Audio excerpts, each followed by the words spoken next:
जय हिंद। आज फिर हम लोग मैथ का एक क्वेश्चन बनाते हैं। देखिए 6/में x - 1 माइनस 3/में y - 2।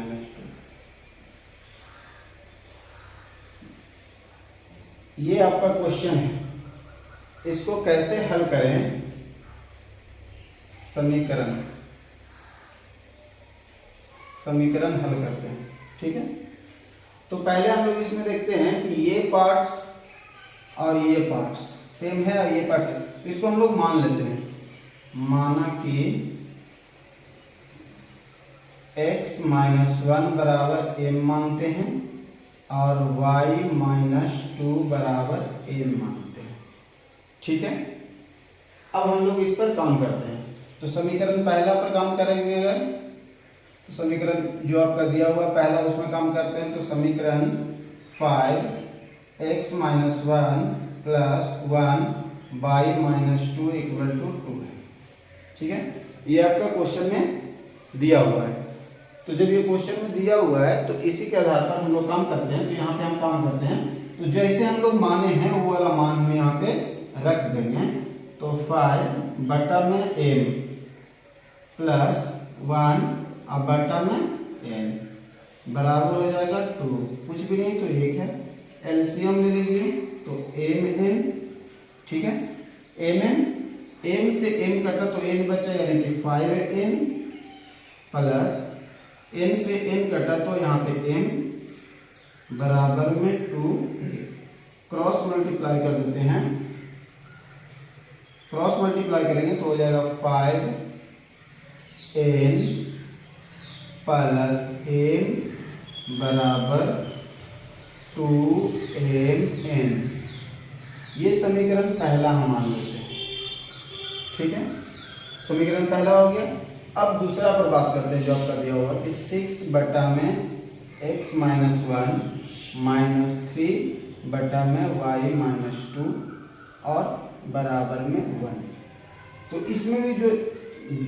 इसमें भी जो हम लोग माने हैं उसी आधार पर काम करते हैं। तो 6/m माइनस 3/m बराबर 1, कुछ भी नहीं तो 1 है। यहाँ पे अगर हम लोग एलसीएम लेंगे तो वही इनका जोड़ वाला, तो m से m कटा तो 6n माइनस 3m बराबर 1/1। क्रॉस मल्टीप्लाई इसको भी कर देते हैं तो हो जाएगा 6n माइनस 3m बराबर mn। समीकरण हो गया हमारा दूसरा। अब इसको बराबर करना होता है, तो बराबर करने के लिए समीकरण में आपको देखिए ये हमारा समीकरण है और एक हमारा समीकरण यहाँ है। तो इसमें आपको बराबर करना होता है। बराबर करना होने का मतलब ये है कि आप ये दोनों में से एक चीज को ऐसा देखना है, ये दोनों को बराबर करना होता है। तो अगर हम बराबर करते हैं तो हम लोग इसको बराबर करते हैं, तो बराबर करते हैं तो देखते हैं।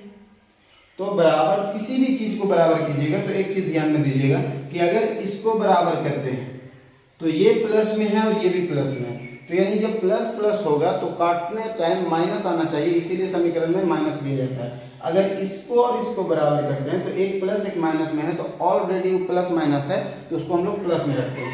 यानी दोनों अगर प्लस हो तो माइनस में समीकरण को रखा जाता है, और अगर प्लस माइनस का समीकरण हो तो उसमें हम लोग जो प्लस समीकरण रखते हैं। यानी एक दूसरे के अपोजिट अगर समीकरण में दिखते हैं तो हम लोग प्लस वाला रखते हैं, और एक दूसरे का सेम दिखते हैं तो हम लोग माइनस वाला रखते हैं। तो इसमें आपको जो भी पसंद है वो आधार पर आप बना सकते हैं। तो हम लोग इससे चलते हैं, तो यहाँ लिखेंगे कि समीकरण फर्स्ट गुना 3 और समीकरण 2 गुना 1। यहाँ पर लिखेंगे कि समीकरण फर्स्ट गुना 3 प्लस सेकेंड गुना 1। तो यहाँ 3 से गुना करेंगे तो 5 दिया 15x,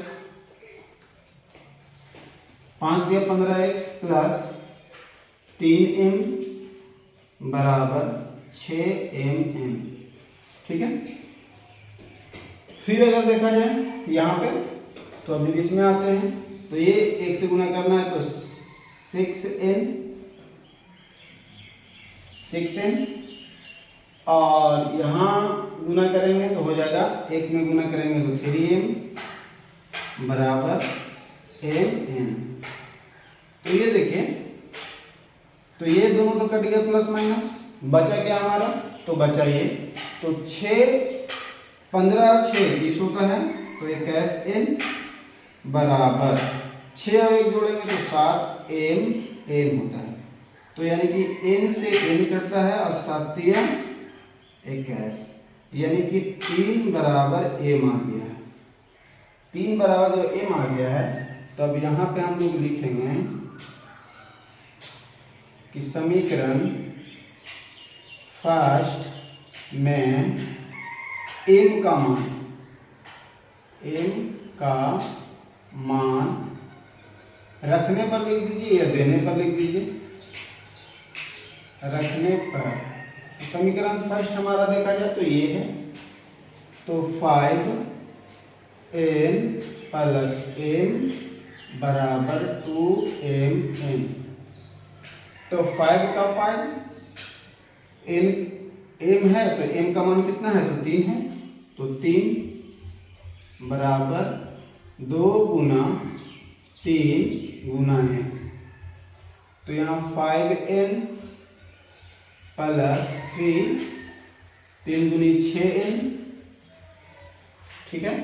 तो यहाँ पे हो जाएगा कि 3 बराबर कर सकते हैं कि 6n की साइड प्लस में, तो उस साइड जाकर माइनस में हो जाएगा 5n, तो 3n बराबर 6 में से 5 जाएगा तो n बचेगा, यानी n बराबर भी 3 और m बराबर भी 3। चलिए, x और y का हमको मान लाना है, तो x और y का जब मान लाना होता है तो अब हम लोग इसको मानते हैं कि ये समीकरण तीसरा है और ये समीकरण 4 है। ठीक है। तो अब क्या करेंगे, तो समीकरण x - 1 बराबर m, ठीक है, यही है। तो x यानी समीकरण जो तीसरा है आपका, उसमें तो x - 1 बराबर में अगर m है तो m की जगह पर हमारा 3 आया है, तो 3। ठीक है। तो x की जो वैल्यू आएगा हमारा, तो x - 1 बराबर 3, तो x बराबर हो जाएगा 3 और इस साइड माइनस में तो उस साइड जाएगा प्लस में 1, यानी x बराबर 4। ठीक है। अब देखिए, ये तीसरा का आप समीकरण चौथा पर अगर चलते हैं तो y - 2 = n माना हुआ है। ये हमारा क्या है, समीकरण चौथा है। ठीक है। तो समीकरण जब चौथा है तो इसका भी तो मान निकालना पड़ेगा, तभी y निकलेगा। तो यहाँ हो जाएगा कि y - 2 बराबर में n का मान क्या आया है, तो n का मान अगर देखा जाए तो 3 आया है। ठीक है। n का मान देखा जाए तो 3 आया है और m का मान भी 3 आया है, तो इसका मान रख देते हैं, तो 3, तो y बराबर 3 और इस साइड माइनस में तो उस साइड जाएगा प्लस में, तो 2, तो यानी कि y का जो मान हो जाएगा वो 3 और 2 5, तो यानी कि x बराबर 4 और y बराबर 5। ये आपका होता है राइट आंसर। बनाने का एकदम सिंपल तरीका है, सिर्फ इस पर ध्यान देना होता है कि आपको इस टाइप का अगर क्वेश्चन मिले तो कुछ मान लीजिए। जरूरी नहीं कि आप n ही माने, आप अल्फ़ाबेट का कोई भी संख्या मान सकते हैं। इसमें एक बार देख लीजिए, ना हो तो स्क्रीनशॉट वगैरह भी ले सकते हैं।